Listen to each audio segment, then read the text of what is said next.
كلنا سمعنا الفترة الأخيرة عن إيرا اسمها السكين بوستر. إيه هو السكين بوستر وإيه هو مكوناته؟ السكين بوستر عبارة عن هايلورونيك أسيد ومجموعة من الأحماض الأمينية أو الأمينو أسيد.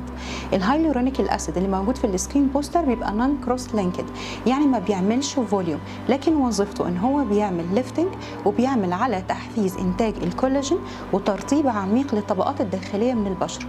من مميزاته إن هو بيعالج التجاعيد الرفيعة والسطحية الموجودة في الجلد اللي احنا ممكن ما نقدرش نعالجها عن طريق الفيلر العادي او الحقن العادي.